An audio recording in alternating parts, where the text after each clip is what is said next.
कुछ रखने का नहीं, कुछ रखने का ठीक है।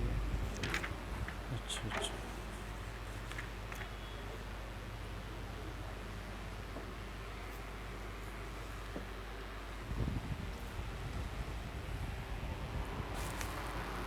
नमो अरिहन्ताय, नमो सिद्धाणं, नमो आयर्याणं, नमो वज्झायाणं, नमो लोये सविसाहुणं, नमः समय साराय स्वानुभूत्या चकाशति, चित्स्वभावाय भावाय सर्वभावान्तरच्छिदे, अनन्तिधर्मिणस्तत्त्वं पश्यन्ति प्रत्यगात्मना, अनेकान्तमयी मूर्ते नित्यमेव प्रकाशितां, वन्दे तु सर्वसिद्धे ध्रुवमचलमणोभमं गदिं पत्ते, वोच्छामि समयपाहु निर्णमो सुदकेवली भणिदं, ध्रुवे अचले अरु अनुपमे गति, पाए हुए सब सिद्ध को मैं वंद श्रुत केवली कथित कहूँ, समय प्रावृत को आहू, तमेयत विहतम दायम अपनो सभी हवीणे, जदि दायज पमाणम चुकिज छलम न घेतव्यम, दर्शाऊं एक विभक्ति को आत्मा तने, निज विभव से दर्शाऊं तो करना प्रमाण न, छल ग्रहो स्खल न बने। यह श्री समय सार जी परमागम विराजमान है। आचार्य श्री कुंद कुंद स्वामी द्वारा विरचित समय सार जी परमागम की गाथा 5 के आधार पर हम चर्चा प्रारंभ करते हैं। क्या कहते हैं आचार्य? तम एयत विहत्तम दायम अपनो सवि हवीणे, जदि दायज पमाणम चूकेज छलम न घेतव्यम। आचार्य कहते हैं इसलिए जीवों को उस भिन्न आत्मा का एकत्व बतलाते हैं। देखिए, समय सार जी परमागम वास्तव में अरहत प्रवचन का अवयव है। अरहत प्रवचन का अवयव माने दिव्यध्वनि का अंश है। द्वादशांग का एक भेद है, समय प्राभृत। कैसे कि जो 11 अंग और 14 पूर्व होते हैं, इसमें 5वां ज्ञान प्रवाद नाम का पूर्व है। ज्ञान प्रवाद नाम के पूर्व में 12 वस्तु अधिकार है। उसमें जो 10वां पूर्व है, 10वां अधिकार जो है, उस 10वें अधिकार के 20 भेद हैं। उसमें एक समय प्राभृत नाम का भेद है। उस समय प्राभृत नाम का जो एक भेद है, उसका ज्ञान आचार्य कुंद देव को था। यदि हम विदेश क्षेत्र में सीमंदर भगवान की दिव्यध्वनि प्रत्यक्ष रूप से सुनते, तो इन्हीं सूत्रों को सुनते जो आज हमारे पास वर्तमान में विद्यमान है। क्यों? भगवान की वाणी वहाँ निरक्षरी कीर्ति है, ये हमारे सामने अक्षर रूप में विद्यमान है। एक भजन आता है ना, सीमंदर मुख से फुलवा खीरे, जाकी कुंद कुंद गूथे माल रे, जिन जी की वाणी भली रे। मतलब सीमंदर भगवान की जो देशना है, भगवान की वाणी जो निरक्षरी कीर्ति है, वो अपने सामने अक्षर रूप में विद्यमान है। ये समय सार जी दिव्य ध्वनि का एक अंश है।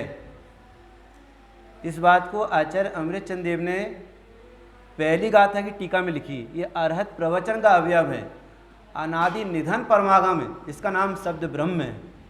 बोलो, अनादि निधन परमागम है, समय सार जी आज का नहीं।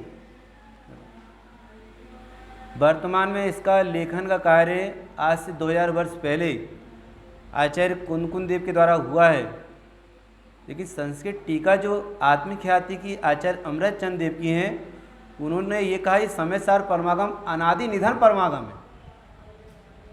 ठीक है, आचार्य कुंदकुंद देव ने लिखा, यदि वो नहीं होते, उनकी जगह दूसरे आचार्य होते, उनके ज्ञान में आता, तो वो इन सूत्रों को लिखते। मतलब शब्द ब्रह्म में तो अनादि निधन है, द्वादशांग का जो ज्ञान है वो तो अनादि निधन है, द्वादशांग के जो भेद है वे अनादि निधन है, तो उसका जो समय प्रावृत नाम का एक अंश है वो अनादि का है, और अनंत काल तक यही भेद रहेगा, समय प्रावृत। इतना है कि समय प्रावृत के अर्थ का ज्ञान आचार्य कुंदकुंद देव को था, उन्हें जगत के जीवों पर करुणा आई और उन्होंने इस ग्रंथ की रचना करी। आगम ग्रंथ की रचना करने वाले आचार्य पुष्पदंत भूतबली स्वामी और अध्यात्म ग्रंथ की रचना करने वाले आचार्य कुंदकुंद स्वामी और न्याय के ग्रंथ की रचना करने वाले आचार्य समुद्रभद्र स्वामी, ये तीनों आचार्यों ने जो द्रव्याणु के 3 भेद होते हैं, द्रव्याणु के 3 भेद, अकेला द्रव्याणु का विषय अध्यात्म नहीं, द्रव्याणु के 3 भेद हैं, सिद्धांत, न्याय और अध्यात्म। कोई कहे, विचार करे कि मैं अकेला अध्यात्म को समझ करके मोक्ष मार्ग में आरूढ़ हो जाऊंगा, तो ऐसा नहीं बनता है। आपने गुरुदेव का व्याख्यान तो सुना ही है कि भाई यह बात लॉजिक से समझ में आएगी, मतलब न्याय से यह बात सिद्ध होती है। तो अध्यात्म के लिए चाहिए न्याय, और न्याय के लिए चाहिए सिद्धांत, और सिद्धांत के लिए चाहिए आगम का अभ्यास। ये गाथा 5वीं है, इसमें आचार्य ने कहा, मेरे आत्मा का जो निज वैभव प्रकट हुआ है, उस समस्त वैभव से उस एकत्व विभक्त आत्मा को दिखाऊंगा। मेरे आत्मा का जो निज वैभव प्रकट हुआ है, उसे दिखाने के लिए हमने व्यवसाय किया है, उद्यम किया है, निर्णय किया है। मेरे आत्मा का जो निज वैभव प्रकट हुआ है, उसके लिए हमने 4 बातों का सेवन किया है। 4 बातें कौन सी? आगम का सेवन, युक्ति का अवलंबन, पर अपर गुरु का उपदेश और स्वसंवेदन।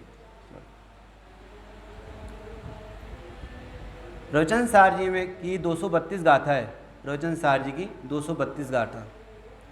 मोक्ष मार्ग प्रज्ञापन की 12 गाथा हैं। 12 गाथाओं में जो पहली गाथा है, उसमें आचार्य कुंदकुंद देव ने लिखा, आगम चेठा तथो जेठा। आगम का व्यापार ही मुख्य व्यापार होना चाहिए, और यहाँ पर आचार्य कह रहे हैं, मेरे आत्मा का जो निज वैभव प्रकट हुआ है, उसमें मूल बहिरंग कारण यदि कोई है, आगम का सेवन। चारों अनुयोग से आगम का अभ्यास करना चाहिए। प्रथमानुयोग, चरणानुयोग, कर्णानुयोग और द्रव्यानुयोग। हमने आगम का सेवन किया, आगम का अभ्यास किया है। आगम चेठा ततो जेठा, आगम का व्यापार ही मुख्य व्यापार होना चाहिए। सारे काम छोड़ो और स्वाध्याय करो। कितना करें? जितना अधिक समय निकाल सको निकालो और स्वाध्याय करो। आयु थोड़ी है, जिंदगी थोड़ी है, जंजाल बहुत ज़्यादा है, इसलिए उपाय वो करना है कि जंजाल कम हो और सुख रूपी जिंदगी लंबी हो। और शास्त्रों का पार नहीं, शास्त्रों का पार नहीं, इसलिए शीघ्र ही वह कला सीख लें जिससे जन्म मरण का अभाव हो जाए। 4 बातों का सेवन किया हमने, आगम का सेवन किया। और युक्ति का अवलंबन, युक्ति अर्थात प्रमाण और नय के द्वारा हमने वस्तु स्थिति को जान लिया है। और कैसी युक्ति है ये? अति निस्तुष, निर्वाद अति निस्तुष युक्ति के द्वारा मेरे आत्मा के निज वैभव का जन्म हुआ है। और तीसरा पॉइंट क्या है? अपने निर्मल विज्ञान घन आत्मा में लीन ऐसे परम गुरु सर्वज्ञ देव और अपर गुरु गणधर आदि से लेकर हमारे गुरु पर्यंत उनके उपदेश से मेरे आत्मा के निज वैभव का जन्म हुआ है। और चौथा पॉइंट क्या है? स्वसंवेदन, झरता हुआ, सुंदर झरता हुआ जो आनंद है, उसकी मुद्रा से युक्त जो प्रचुर स्वसंवेदन है, जिसका लक्षण आनंद है, ऐसे मेरे आत्मा के निज वैभव का जन्म हुआ है। समय सार जी की 5वीं गाथा, और 5वीं गाथा में जो टीका लिखी आचार्य देव ने, उसमें जिन वचन की पहचान भी बतलाई है और स्वसंवेदन की पहचान भी बताई है। बोले जिन वचन की निशानी क्या है? यह जिनेंद्र भगवान की वाणी है, हम कैसे पहचानेंगे? बोले जिनेंद्र भगवान की वाणी को शब्द ब्रह्म कहते हैं और जिसकी निशानी है स्याद्वाद। जिन वचन में मुद्रा काय की है? स्याद्वाद की मुद्रा है। और ज्ञानियों को जो आनंद प्रकट होता है, ज्ञानी को जो स्वसंवेदन प्रकट होता है, उसकी निशानी क्या है? जो सुख प्रकट हुआ, जो स्वसंवेदन प्रकट हुआ, मेरे आत्मा का जो निज वैभव प्रकट हुआ, उसका लक्षण क्या? और जिन वचन का लक्षण क्या? तो जिन वचन में स्यात् पद की मुद्रा लगी हुई है और ज्ञानी को जो स्वसंवेदन प्रकट होता है उसमें अतीन्द्रिय आनंद की मुद्रा लगी हुई है। ये 2 मुद्रा है। इसके अलावा आचार्य कुंद देव ने अष्टपहौड़ी ग्रंथ जो लिखा, उसमें तो अनेक प्रकार की मुद्रा बतलाई। क्या हमने इंद्रिय मुद्रा का नाम सुना? इंद्रिय मुद्रा, इंद्रिय मुद्रा भी होती है। इंद्रिय मुद्रा, कषाय मुद्रा, संयम की मुद्रा, अरिहंत की मुद्रा, जिन मुद्रा, चिन्ह मुद्रा, ऐसे अनेक प्रकार की मुद्रा अष्टपहौड़ी में वर्णन आया। संयम की मुद्रा मुंडाज होते हैं, इंद्रिय मुद्रा मुंडाज हैं, कषाय मुद्रा मुंडाज हैं, अरहंत मुद्रा मुंडाज हैं। ये आनंद की मुद्रा मुंडाज को होती है। बोले कैसे? समस्त प्रकार के पाप के कारणभूत इंद्रिय विषयों का जिन्होंने त्याग कर दिया है, इस संयम की मुद्रा यदि कोई है तो मुंडाज है। अरहंत मुद्रा की छाप होती है आचार्य परमेष्टि में, अरहंत मुद्रा की छाप है। बोलो अरहंत की मुद्रा। यहाँ पर जिन वचन में कौन सी मुद्रा है? स्याद्वाद की मुद्रा है। कषाय मुद्रा की जिन्होंने 3 कषाय चौकड़ी पर विजय प्राप्त करके निकषाय भाव को प्राप्त किया है, इसलिए वे दृढ़ हो गए कषाय के प्रति। अब कषाय उनको कभी प्रभावित नहीं कर पाएगी। ऐसी कषाय की मुद्रा दी है तो मुंडाज के पास है। इंद्रिय मुद्रा, 5 इंद्रियों पर विजय प्राप्त कर लिया है, अब इंद्रियां उनको कभी प्रभावित नहीं कर पाएंगी, ऐसी इंद्रिय मुद्रा। आचार्य परमेष्टि में अरिहंत मुद्रा की छाप है। अरिहंत मुद्रा, जीर्ण बिंबम मृणामय्यम संयम शुद्धम सु वीरायम चा। बोलो अरिहंत की मुद्रा है आचार्य परमेष्टि। यहाँ शब्द ब्रह्म को स्यात् पद की मुद्रा वाला कहा, और जिनको स्वसंवेदन प्रकट होता है उनको सुंदर आनंद की मुद्रा कहा। ऐसा वर्णन इसमें समझ में आया? देखो गाथा पढ़ता हूँ आपके सामने, 5वीं गाथा। दर्शाऊं एक विभक्ति को आत्मा तने निज विभव से, दर्शाऊं तो करना प्रमाण ना, छल ग्रहु स्खल ना बने। क्या कहते हैं आचार्य? अब आचार्य कहते हैं कि इसीलिए जीवों को उस भिन्न आत्मा का एकत्व बतलाते हैं। अब इस उत्थानिका की जो लिंक जुड़ी हुई है वो पिछली गाथा से जुड़ी हुई है। किस भिन्न आत्मा का? कि जो भिन्न आत्मा अनादिकाल से जीव को सुलभ नहीं है, दुर्लभ रहा, उसकी सुलभता बतलाते हैं। इस बात को आचार्य ने 34 गाथा में कही। या जीव ने अनादिकाल से काम भोग बंधन की कथा सुनी है, उसी का परिचय किया है और उसी का अनुभव किया है, तो वे तो सुलभ है, क्योंकि उसका अभ्यास है जीव को। 5 इंद्र के विषयों को कैसे भोगना है, इसके लिए जीव को सीखने के लिए कहीं पाठशाला नहीं जाना पड़ता।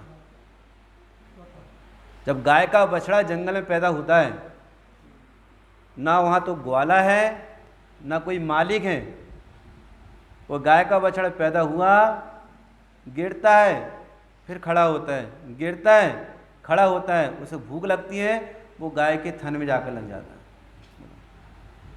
और सायंकाल होता है, वो गाय अपने घर पे आती है, वो बछड़ा पीछे पीछे चल करके आ जाता है। उसे किसने सिखाया भाई साहब, बताओ, बोलो। ये अकेले गाय और गाय के बछड़ी की बात नहीं है, प्रत्येक संसारी जीव की ये दशा है कि प्रत्येक जीव ने अनादिकाल से काम भोग बंधन की कथा सुनी है, उसी का परिचय किया है, उसी का अनुभव किया है, इसलिए जीव को वह सुलभ लगता। लेकिन जो भिन्न आत्मा का एकत्व है, उसकी कथा जीव ने अनादिकाल से न कभी सुनी है, न कभी उसका परिचय किया और न कभी उसका अनुभव किया, इसलिए इसे अपनी बात दुर्लभ लगती है, और जो विषय भोगों की बात है वो जीव को सरल लगती है। बोलो। भिन्न आत्मा का एकत्व बतलाते हैं आचार्य। आचार्य ने उस एकत्व विभक्त आत्मा को दर्शाने की प्रतिज्ञा करी है। अभी दर्शाए नहीं, दर्शाएंगे तो छठी भी गाथा है। बोलो। पता है, जब बच्चा छोटा होता है उसका नामकरण किया जाता है, तो नामकरण कौन करता है बच्चा का? आपके इधर कौन करता है? बच्चे का नाम कौन रखता है? अरे हमारे इधर तो उसकी बुआ रखती है, उसको खीर खिलाती है और बुआ उसका नाम रखेगी, और फिर बुआ ने उसका जो नाम रखा वही नाम चलेगा। अभी तक तो जब वो जन्मा है उसको कोई पप्पू कहकर पुकारता है, कोई चुन्नू कहकर पुकारता है, कोई मुन्नू कहकर पुकारता है, कोई गुड्डू कहकर पुकारता है, एक परमानेंट नाम नहीं रहता उसका। लेकिन बुआ की गोदी में उसे दिया जाता है, बुआ उसे खीर खिलाती है, बुआ उसका नामकरण करती है, फिर जो नामकरण चलता है वही नाम उसका जगत में चलता है और वही नाम उसका स्कूल में भी चलता है। नामकरण तो बुआ करती है। अब इधर की व्यवस्था क्या है मुझे पता नहीं ऐसा। तो आचार्य ने पहली गाथा से 5वीं गाथा तक आत्मा का कोई परमानेंट नाम नहीं दिया। कभी तो समय कहते हैं, समय कहते हैं, कभी तो जीव नामक पदार्थ, कभी तो क्या कहा, एकत्व विभक्त आत्मा। बोलो। कभी तो समय सार कहा, लेकिन नामकरण तो 6वीं गाथा में हुआ। और वो भुआ के स्थान पर कौन है? आचार्य कुंद देव। उन्होंने इस आत्मा को एक परमानेंट नाम दिया 6वीं गाथा में, और फिर आगे 415 गाथा तक चले जाएं, सब गायक तो गायक ही है। ये गायक नामकरण जो चला वो वही चलते रहा। फिर वास्तव में देखा जाए, समय सार जी की पहली गाथा से 5वीं गाथा तक तो मंगलाचरण की गाथा है। पहली गाथा से 5वीं गाथा तक मंगलाचरण की गाथाएं हैं।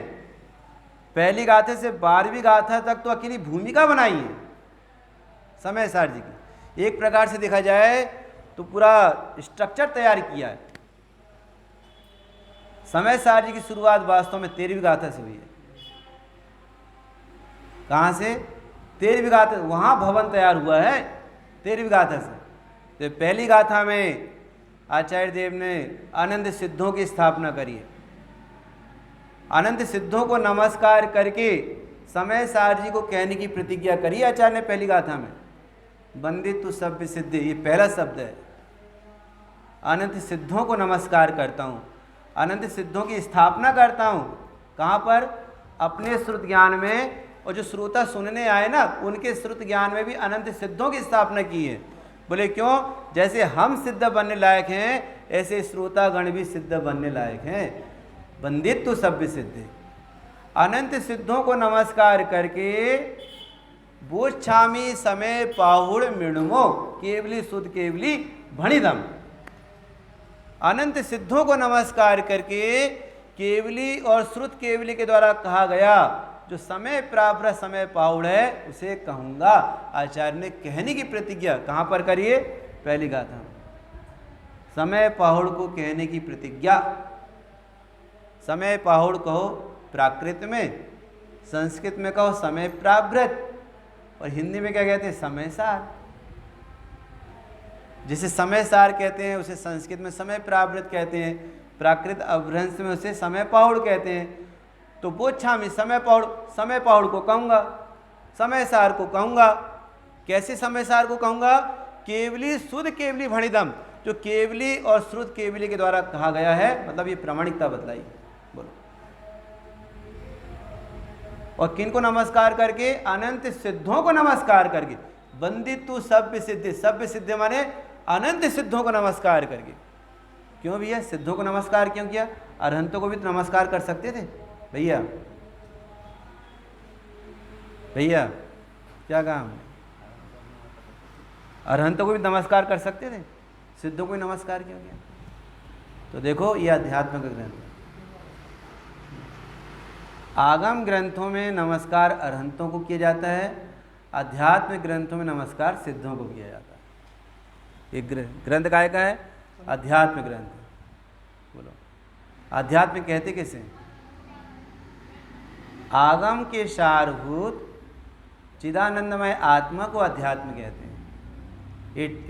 ये परिभाषा जयसनाचार्य की टीका में, प्रवचन सार जी की टीका ना जयसनाचार्य जी, उसमें बताइए अध्यात्म किसे कहते हैं?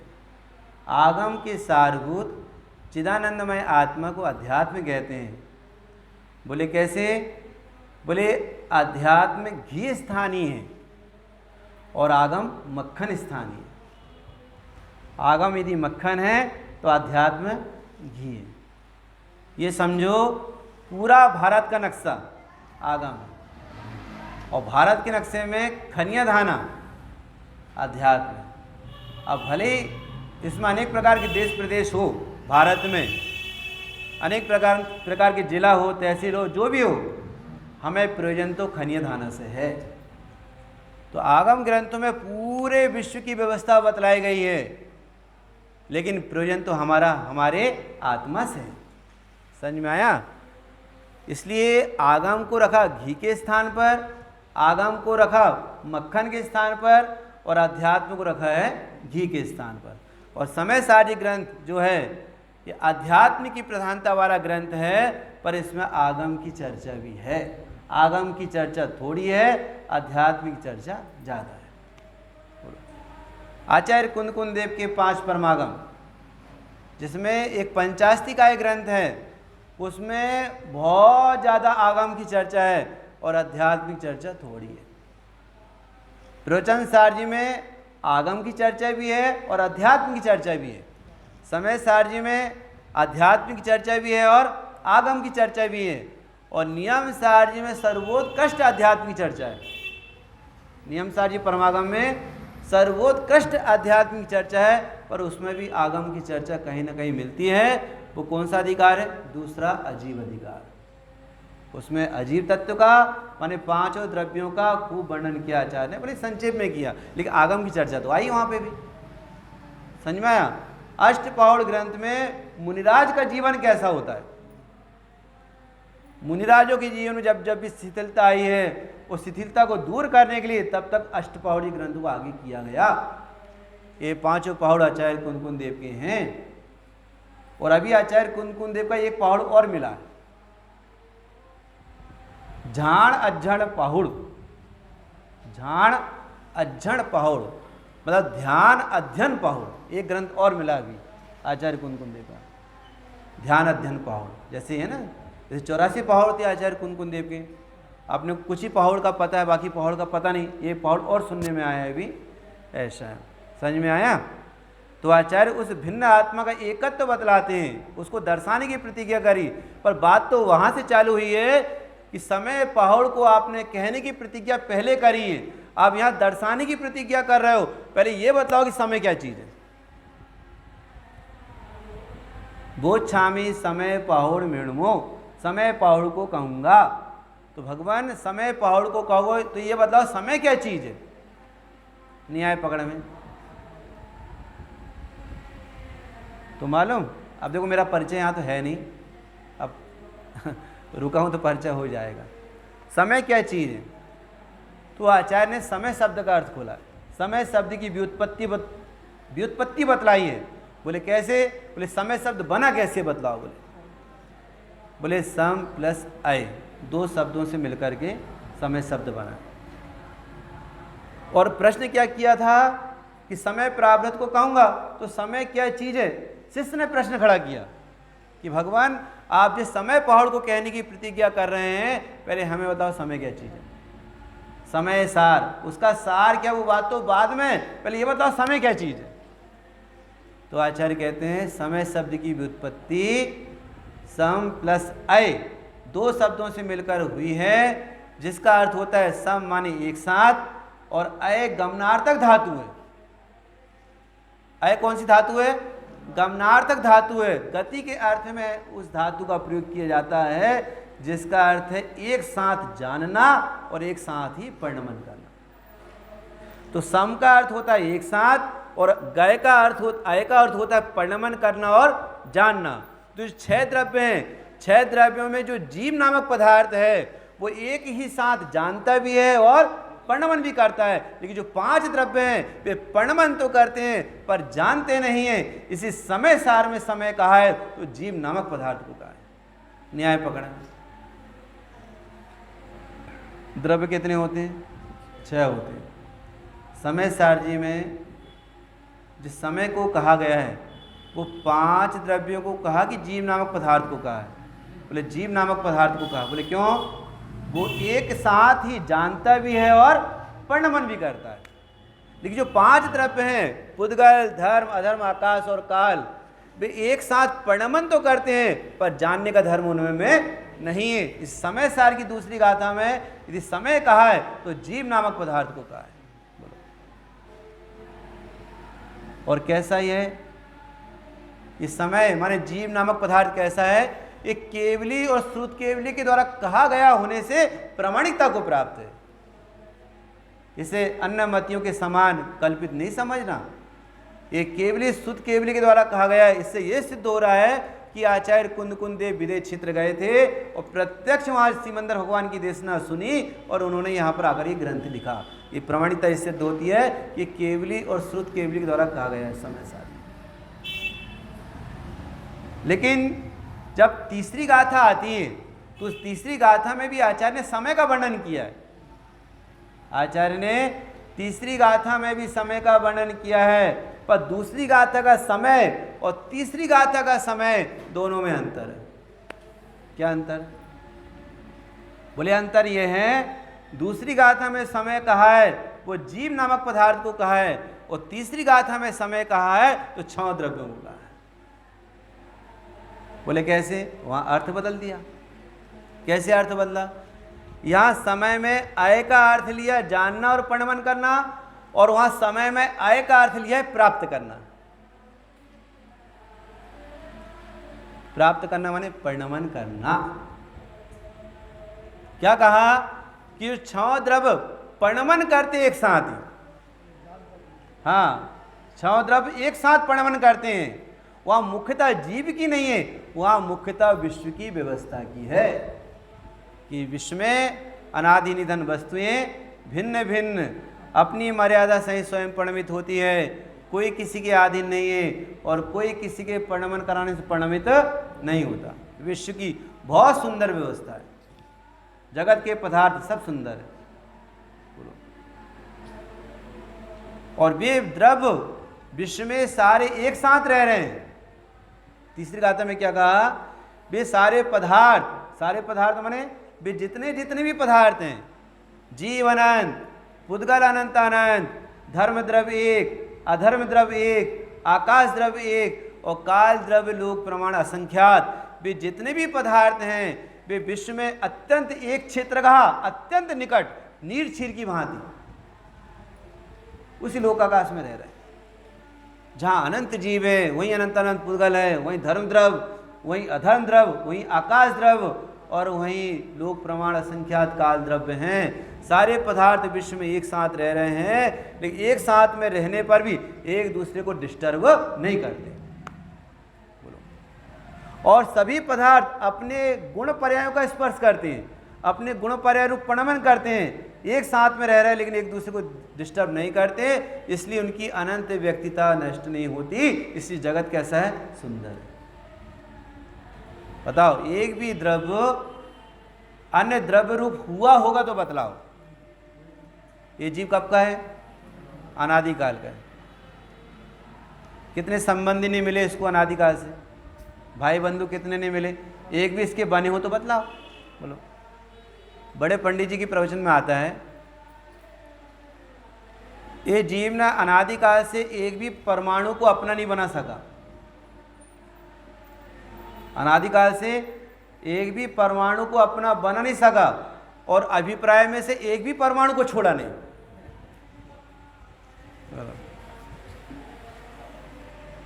अभिप्राय में तो बसे हैं, सब मेरे सब मेरे सब मेरे, एक भी इसके हुए तो बतलाओ।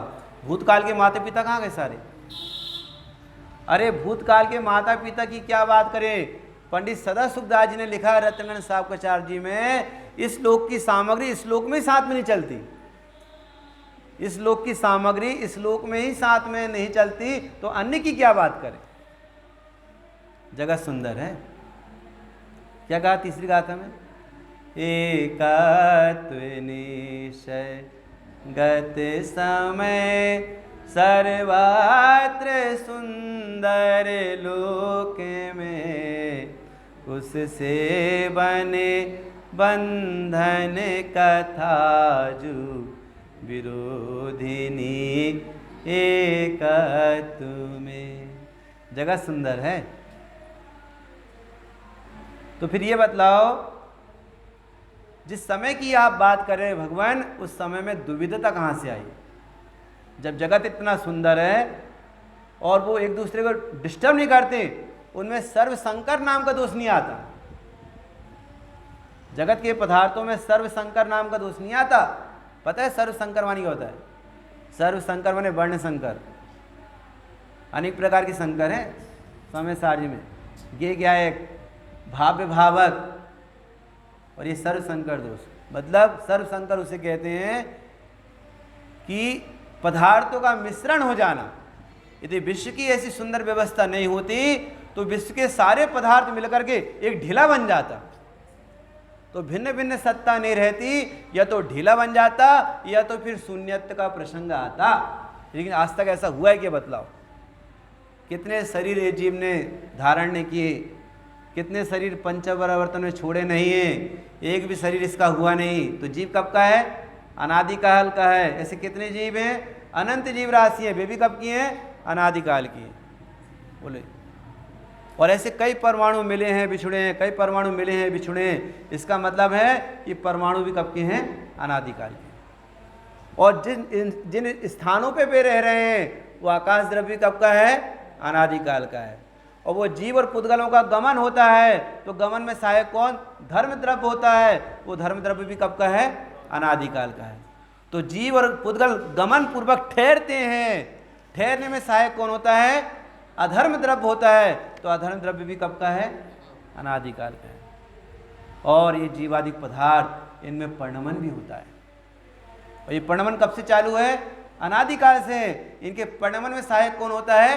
काल द्रव्य होता है। तो बताओ 6 द्रव्य कब से हैं? अनादिकाल से है ना। तो भी एक द्रव्य दूसरे द्रव्य रूप हुए हैं क्या? नहीं हुए। इसी जगत कैसा है? सुंदर है। तो फिर ये बतलाओ भगवान, जब विश्व के पदार्थ सब सुंदर हैं तो जो जीव नामक पदार्थ है अकेला, उसी में विषमवाद खड़ा क्यों होता है? वे पुद्गल आदि 5 द्रव्य किसी की ओर झांकते भी नहीं। तुम क्या कर रहे हो उनको किसी से मतलब ही नहीं। झांकने का काम यदि कोई करता है तो जीव नामक पदार्थ करता है, और झांकता कहाँ है? वो अपने स्वभाव को छोड़ करके बाहर झांकता है। क्यों झांकता है? क्योंकि उसमें जानने का धर्म है। बोलो। इसलिए अपनी ओर न देख करके बाहर झांकता है, इसलिए उसमें दुविधपना खड़ा हुआ। क्या दुविधपना खड़ा हुआ? 100 समयपना और पर समयपना। ये तो पुद्गल में घटाओ, पुद्गल में घटा कर बतलाओ, स्व समय पर समय पना, धर्म द्रव्य में घटाओ, अधर्म द्रव्य में घटाओ, आकाश द्रव्य में घटाओ, काल द्रव्य में घटाओ, किसी में नहीं घटेगा, किसी में जानने का धर्म ही नहीं है। एकमात्र जीव नामक पदार्थ में स्व समय पर समय पना घटता है, इसमें जानने का धर्म है। तो पर समय पना कैसे खड़े होता है, उसके लिए कहा आचार्य ने दूसरी गाथा। कैसे?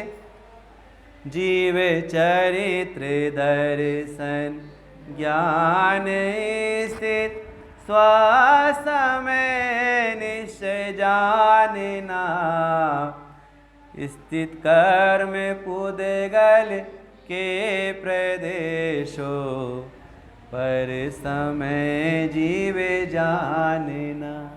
क्या कहा आचार्य ने? पहली गाथा में समय को कहने की प्रतिज्ञा करी और दूसरी गाथा में दोनों भेद बतलाए जीव के, स्व समय भी और पर समय भी। तो स्व समय किसे कहा? कि जो अपने दर्शन ज्ञान स्वभावी आत्मा में स्थित होता है, जो अपने दर्शन ज्ञान स्वभावी आत्मा में स्थित होता, माने जिसे आत्मा में अपनापन है। नहीं आए पकड़ में? स्थित का अर्थ क्या खोला गुरुदेव ने? जो अपने दर्शन ज्ञान स्वभाव में स्थित होता, माने जिसे आत्मा में अपनापन है, उसे स्व समय जानो। और जो पुद्गल कर्म के प्रदेशों में स्थित है, मतलब जिसे 9 कर्मों में अपनापन है। पुद्गल कर्म के प्रदेश स्थित माने पुद्गल कर्म के प्रदेशों को स्थित आत्मा टच कर सकता है क्या? अरूपी आत्मा रूपी पदार्थ को टच कर सकता है क्या? शरीर को छू सकता है क्या? तो फिर ये स्थित का मतलब क्या होता है? स्थित का मतलब ये होता है कि जीव इन 9 कर्मों को, संयोगों को, देहादिक पदार्थों को देख करके जान करके उसमें एकत्व और ममत्व का परिणाम करता है। जो एकत्व और ममत्व का परिणाम है ना, मोह राग द्वेष का परिणाम, उस मोह राग द्वेष के परिणाम का नाम ही पर समयपना है। इसका मतलब ये नहीं कि आत्मा ने द्रव्य कर्म को स्पर्श कर लिया, आत्मा ने 9 कर्मों को स्पर्श कर लिया। किसी भी आत्मा ने आज तक द्रव्य कर्म का स्पर्श नहीं किया, 9 कर्मों का स्पर्श नहीं किया, लेकिन उस भाव रूपणवित होता है क्या? ये मैं हूं और ये मेरे हैं। तो जो मैं पना है और मेरा पना है, ये जीव के परिणाम में होता है या माइक में होता है, या हाथ में होता है, या शरीर में होता है, या स्त्री पुत्र आदि में होता है? किस में होता है मैं पना? जीव में होता है। तो वो मैं पना अपनापन आत्मा में ना होकर के संयोगों में होता है, उसको पर समय पना कहा। और जिसका अपनापन संयोगों में ना होकर के एक आत्मा में होता है, उसे स्व समय पना कहा। ये दुविधता जो आई है ना, वो इसलिए आई है कि जीव में जानने का धर्म है, वो अपने को ना जान करके संयोग की ओर लक्ष्य करता है, तो उसमें बहिरात्मपना खड़ा होता है, जिसका नाम पर समय पना है। ये 100 समय पर समय की बात आचार्य ने कौन सी गाथा में करी है? दूसरी गाथा की बात है ये। और तीसरी गाथा में क्या कहा? ये विश्व के पदार्थ सुंदर हैं। तो फिर चौथी गाथा में प्रश्न खड़ा हुआ, भगवान जब विश्व के पदार्थ सभी सुंदर हैं, तो वह सुंदरता हमें आज तक समझ में क्यों नहीं आई? बोलो। तो आचार्य ने कहा, जीव ने अनादिकाल से काम भोग बंधन की कथा सुनी है, उसी का परिचय किया है और उसी का अनुभव किया है। लेकिन जो एकत्व विभक्त भगवान आत्मा है, इसकी कथा जीव ने ना अनादिकाल से सुनी है, ना उसका कभी परिचय किया है और ना कभी उसका अनुभव किया है। इसलिए इस जीव को विषय भोग तो बहुत सरल लगते हैं, लेकिन अपनी बात इसको कठिन लगती है। भाई कब तक लेना मुझे? कब तक लेना? अच्छा 9 तक लेना है। चल 2 मिनट कहकर बात पूरी करता हूँ, ठीक है? अब आकुलता नहीं करना, ठीक है? बाहर की सुलभता बतला रहे हैं हम आपको कि बाहर के 5 इंद्र के विषय भोग सरल है या आत्मा को जानना सरल है? अभी बता रहे हैं ना। लेकिन शब्दों में कहता है तो, लेकिन मानता नहीं ना जीव, मानता नहीं, क्योंकि अभ्यास ज़्यादा बाहर का है। बाबू युगल जी साहब एक उदाहरण देते थे। बाबू युगल जी, 1 गिलास पानी उठाकर पीना सरल है कि कठिन है? 1 गिलास पानी उठा, अभी कितने गर्मी के दिन चल रहे हैं, नहीं चल रहे हैं? बोलो। तो हमें 1 गिलास पानी उठाकर पीना सरल है कि कठिन है? बहुत सरल लगता है। अरे पंडित जी, फ्रिज है, गिलास है, मटके का पानी है, ठंडा पानी है, अपने हाथ की बात है, अपने घर की बात है, जब भी प्यास लगे उठाकर पी लो। बोले भाई साहब बहुत कठिन है,